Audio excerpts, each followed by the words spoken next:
So this is a video to help you stuff and sew up your Edwards Menagerie Beagle kit. But in fact, what I'm going to do, stuffing and sewing it wise, applies to all of the Edwards Menagerie animals that have standard form, as in they have a separate pear-shaped body, 4 limbs, and then a head. So what you need to do first is add your stuffing to your body like that. And I have made note of my centralizer point, so I've got a mark on the middle, but you don't need to do that necessarily. You can see where that is nice and clearly on this one because you have got that white bib on the center of your body. Then gather your stitches by just sewing through that final round of stitches like that. So in and out of those final V's, going through the center of the V's.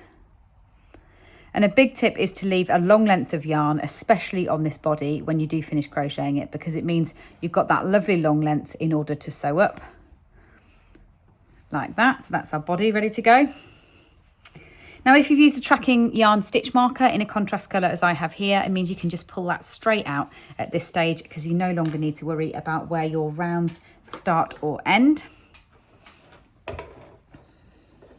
And I'm using a recycled polyester stuffing, which is what would come as standard in the TOFT kits. But we do have other options available, plant-based options such as cotton, kapok, as well as pure sheep's wool as well. So push your stuffing inside the pieces using the end of your hook, whether that's a black hook, whether it's a wooden hook, or whether it's your own hook. Most hooks, other than the very traditional skinny metal ones, will be brilliant for poking the stuffing in through the head. If you haven't got one of those, a pencil with a rubber on the end can also be brilliant because it will push the stuffing in as you go. And when you are stuffing, I tend to not use too much. So you are using a really soft pure wool. You don't want it to become really stiff by putting too much stuffing inside the pieces. So once you've got it in, move that stuffing around, remembering that you can always use the other side of your hook head like that in order to manipulate that stuffing into the right places. I'm going to pull that up a little bit more, a tiny bit more into the front of the head.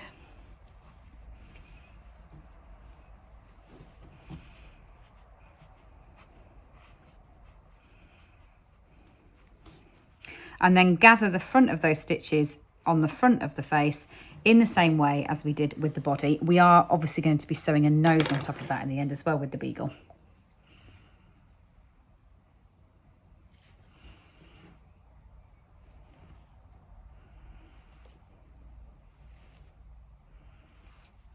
And to secure off a piece of yarn, so say we've finished this now, we're no longer going to need this end. What I would do is go in and through and around a stitch like that. So just back in and around a stitch, and I'd repeat that twice so that I know that end is really firmly attached before then just snipping it off on the surface of the fabric. So that's our head and our body. Now with the legs, we just want to put stuffing into the bottom of the legs, into the paws effectively, into this portion of the leg here. So you don't need too much at all to do a leg.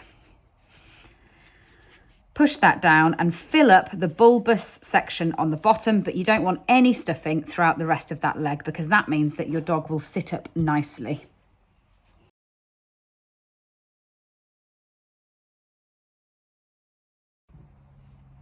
Do feel back and compare them because you want them all to be about even. So if you think you haven't quite got enough in one of them as the others, just add a little bit more in till they all feel proportionally full like that.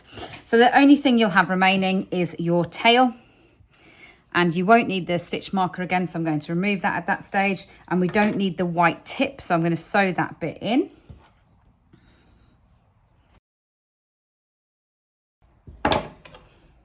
And then your ears. Right, now for actually assembling it together. So we're going to start by attaching the body onto the head.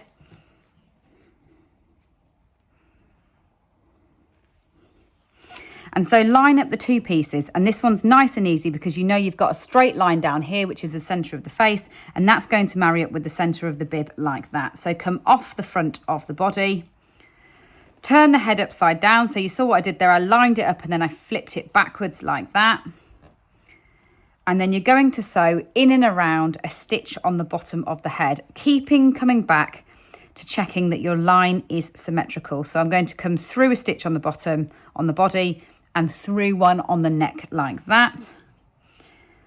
Now it's most comfortable for me as a right-handed to turn it round in this direction. If you are left-handed, then you might find it a bit easier to manipulate it in the other direction when you turn it around, but it won't matter at all. So I'm just going to rotate it around, sewing stitches between the body and the head. And the Beagle has quite heavy ears because they obviously are large pieces of crochet that we've made. So we do want to make sure that the neck is nice and firm so we don't get a floppy neck at the end.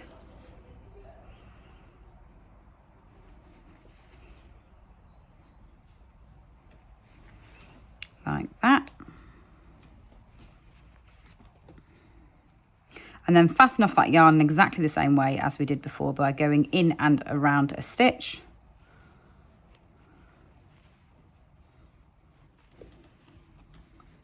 Like that. So that's our head attached to our body. Next, let's do the front legs or the arms.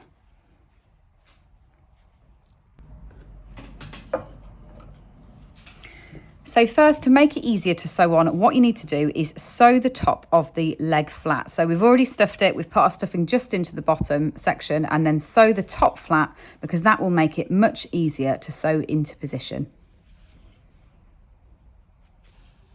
And where you did the colour change from your cream onto your camel, you'll see that you do have a jog between the two colours. That's totally normal. That's not that you've done anything wrong at all. That is correct. But what you might want to do, just to give you a slightly neater finish, is turn that to the back when you're sewing them into position. So bring that leg up and into the neckline like that. And what's great about the Beagle is you've got a bit of a guideline. So really you want that front leg to be in line with the edge of the bib. And then all you need to do is sew between the head, the bottom of the head really, and the leg like that, taking stitches from the bottom of the body if you're close to them.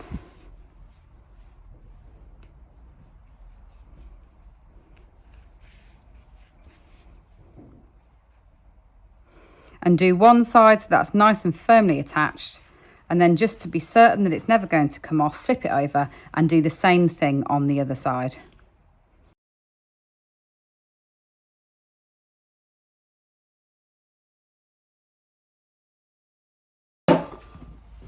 So with the front legs in place, it's time for the bottom legs. And what's really important with the bottom legs is the angle at which we sew these on in order to guarantee that your dog will sit up on your shelf. So first we start with exactly the same thing as we did on the front one. So sew that close to make that easy to sew it on. And then using a central line on your body, whether you're going for the middle of the bib or whether you've marked that in place, draw a line down and to the bottom circle. So you see there, we're coming down the top of the head, imagine an invisible line that comes to the central circle. And then what we want to do is divide the central circle into thirds. So say my needle there is forming one line, then there would be another line here and another line here. That's dividing it into thirds. And what we want to do is sew our legs onto those lines that form the thirds. And that means that they splay out at the perfect angle when they're sitting up in order to pay attention, be animate and look really cute on the shelf. So same technique that we did then, we're just going to put it flat. We're going to sew between, so we're just over sewing those stitches between the leg and between the body. Flip it over and do the same thing on the other side.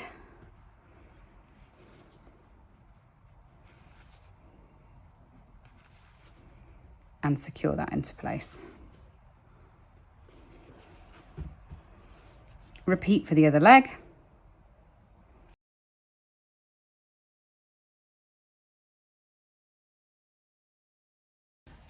Next, let's do the ears. So you've crocheted 2 ears. They are the same, but we're going to sew them on in reverse. So you see you've got a straighter line here and a more curved line on that side.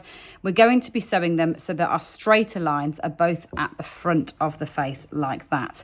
And the thing about the dogs is what we want with the ears, though Beagles obviously do have exceptionally large ears anyway, is we want to be sewing the ears quite a long way back on the head. It's not that you're sewing them onto the front of the face like this. We're actually going to be starting our ears from the back of the head in terms of their position.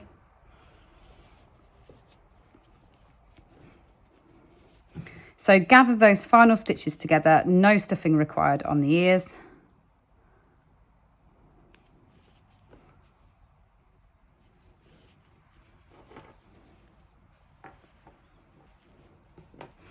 position them onto the back of the head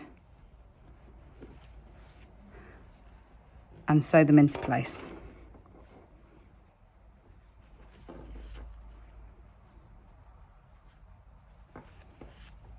And a lot of the dogs are like this. So if you are making anything from the Edwards Menagerie dog book, or maybe you've got a kit for a different breed of dog that's not a beagle, a lot of the ears are intentionally designed to sit a long way on the back of the head like this, rather than on top of the head.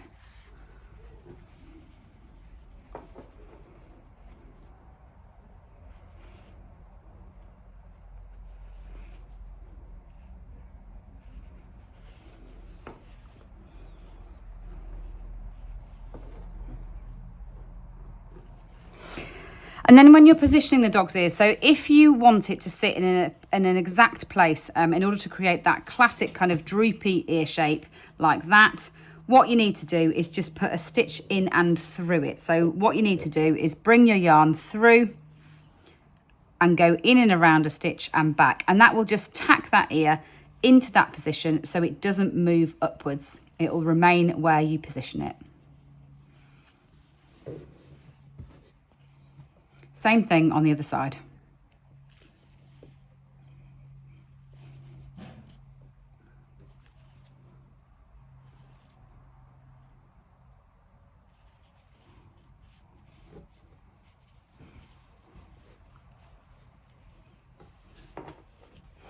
And do use the back of your head as a grid. So do you see how when I turn that ear over, I can actually see quite clearly the distance between my neckline and the bottom of each ear, as well as the distance out from that central six. Do use the back of the head as a grid to make sure you can get those ears as symmetrical as possible.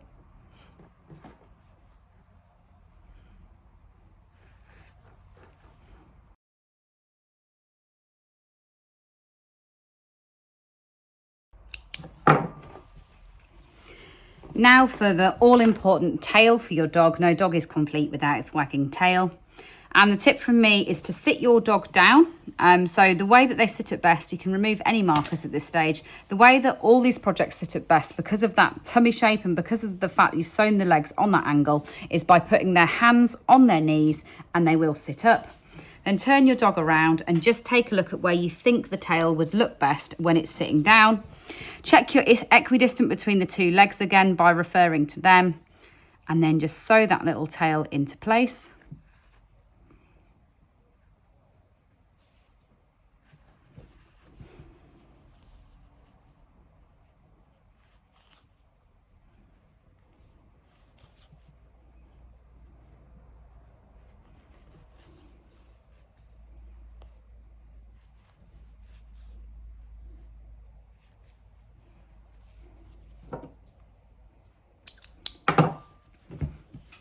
And then the last finishing touch to bring your dog alive will be to sew the eyes and the nose on with your black yarn.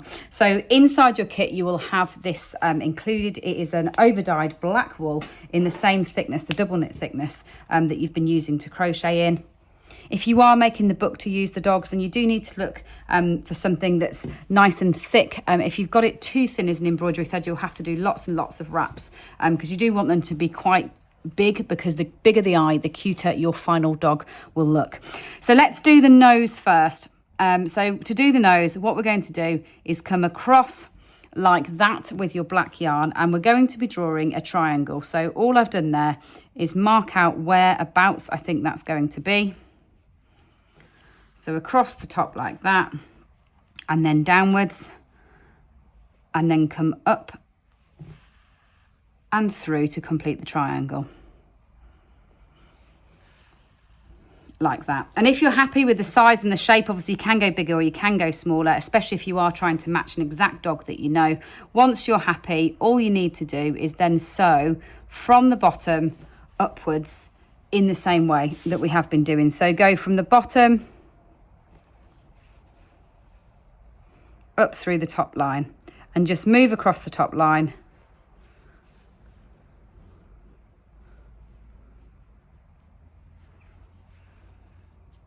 With lots of those threads to fill in the triangle.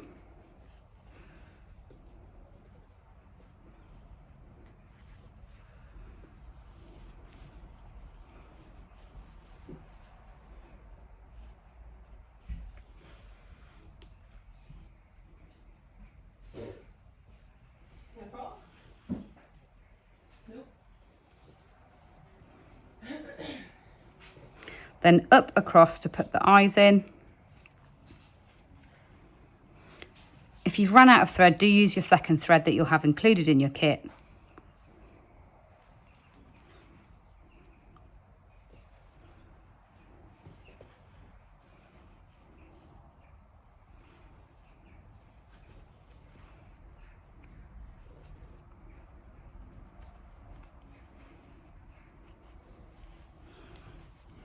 And with that, your dog is complete and ready to go off to its new home.